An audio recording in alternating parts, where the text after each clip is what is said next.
Houston, Texas, what up? What up? What up? What up? What up? What up? Hey, tell them boys to shut up. Shut up! Shut up. Shut up! Shut up. Shut up! Hey, tell them boys we here. We here! We here. We here! We here. We here! Hey, it's everybody, it's all you. All you. It's all you. It's all you. It's all you. It's all you. We right now. We right now. What's up, YouTube? Welcome back to the Good Old Texans Talk Podcast. I'm your host, Marcus Goodall, and today we're going to talk about the Houston Texans matchup versus the Cleveland Browns.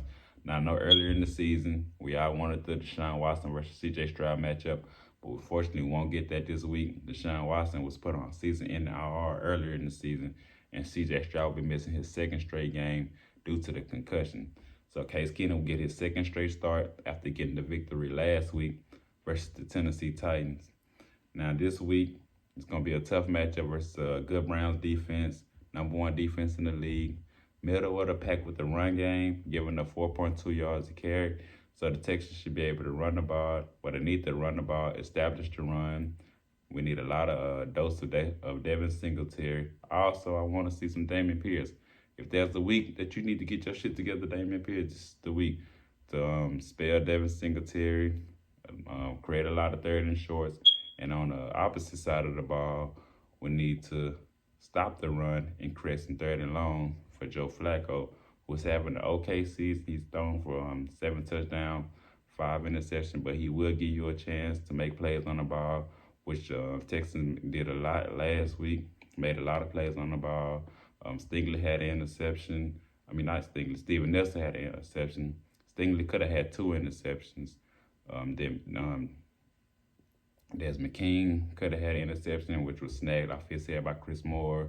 Jalen Petrie had a play where he could have had an interception. So the Texans made a lot of plays on the ball this week, which they need to also do this week, but they need to convert those interceptions to give our offense a short field going against this good Browns defense. Now, the Browns do have some playmakers, a couple of playmakers on their side of the ball with David Njoku and Amari Cooper. David Njoku is one of the best tight ends in the league, but the Texans have done good against tight ends this year. They're 11th versus tight ends. Amari Cooper is one of the best route runners, so hopefully Stingley follows him around and try to make it hard on him. He's not going to win every rep, but hopefully he can limit the big plays and keep him from having a productive day. Now, they also have Elijah Moore, who is basically their big play threat. Cedric Tillman, who got a lot of targets last week versus the Chicago Bears. Nick Chubb was put on season IR after he broke, I think, his foot or his ankle earlier in the season. So we'll see a lot more Jerome Ford, and they'll mix in a lot of Kareem Hunt.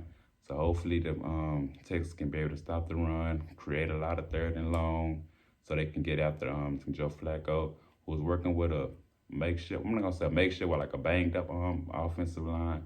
I know a left tackle, they got Jerron Christian, who most Texans fans should know because we had him last year. And I think he played a game with us this year. Well, I'm sure he played a game with us this year.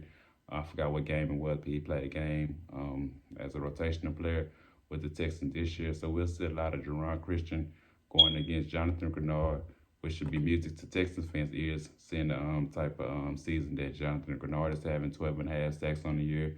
He had 2.5 last week, going against Jalen Duncan, the left tackle for the Tennessee Titans. So hopefully the Texans can be able to create some third and longs, get after Joe Flacco. We won't see Will Anderson this week, so we'll see a lot of Derek Barnett, probably a lot more Jerry Hughes, maybe some Myjai Sanders, I don't know. Tiator, I don't know if he'll play this week. Hopefully he should. He's one of the best nose tackles in the league, who was waived by the Tennessee Titans due to, I guess, attitude issues of a new contract. So hopefully he plays this week. I think he's number 5 in double teams. He can collapse the pocket. He can create double teams, create a lot of one-on-ones for the outsiders. So hopefully the Texans can be able to get after the quarterback, stop the run, and also make plays on the ball, because Joe Flacco will give you some chances. He threw three interceptions last week versus the Chicago Bears, but he also threw for over 300 yards and 2 touchdowns.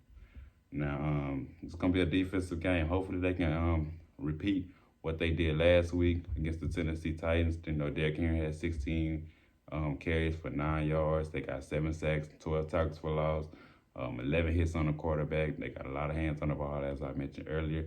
So the Texans, we need that type of defensive performance. Hopefully they can convert most of them interceptions, give our offense a short field so they won't have to drive down the field and have long drives versus this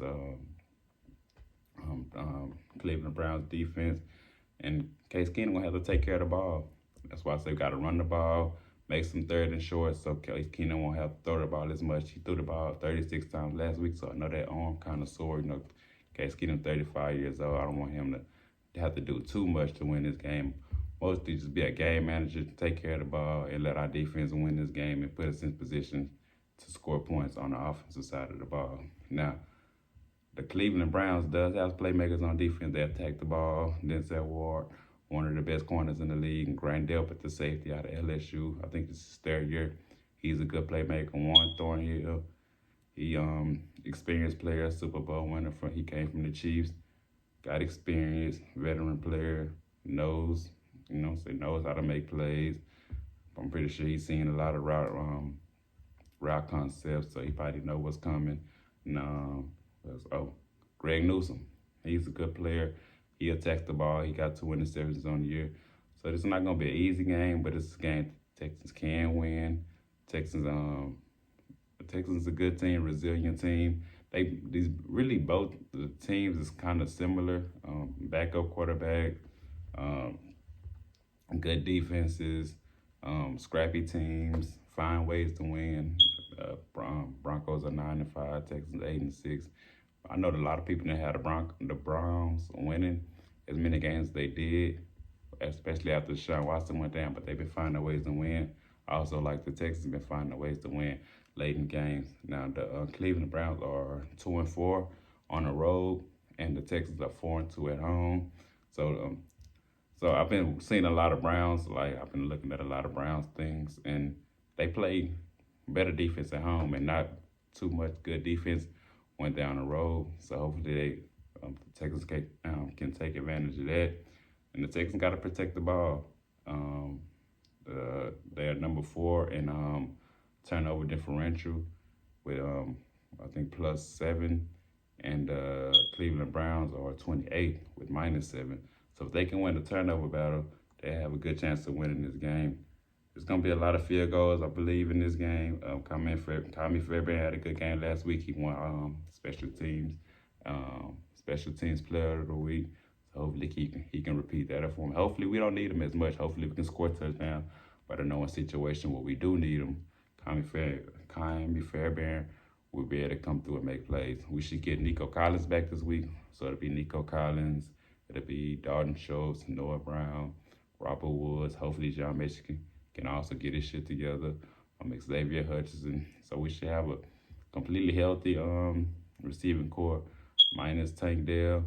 We should get George Fant back, which we would need going against Myles Garrett, one of the best tackles in the league. I mean, one of the best defensive ends in the league. I do not want to see Myles Garrett going up against Charlie Heck. But they do move him around a lot, so sometimes he might line up over the center, he might line up over a guard, he might go to Thompson side. So just got to keep our eyes and know where Myles Garrett is at all times. Don't want to lose track of him and end up letting him wreck the game for us. So it's gonna be a defensive game, probably a low scoring game. Both quarterbacks are up in age, veteran quarterbacks. They actually played against each other back in 2014 when Case Keenum was with Houston earlier in his career, and Joe Flacco, he's with the Baltimore Ravens. Texans actually won that game, so Joe Flacco will be probably looking for his revenge to get a win over Case Keenum. This is a game the Texans need. It's a playoff indication game. The Texans win this game, and they should be in the playoffs. Seeding, they both had the same record. I think they're both to be 9-6 if the Texans win this game. So this is a game that the Texans really need. Texans need to come out focused, ready to play, run the ball, especially run the ball. This is a game we really need to run the ball. Middle of the pack, like I said. Broncos, #1 defense. Jim Short's veteran defensive coordinator. Kevin Stefanski knows Case Keenum because he was with him in Minnesota, and he was also with him when Case Keenum got his last two starts before he came back to Houston to start.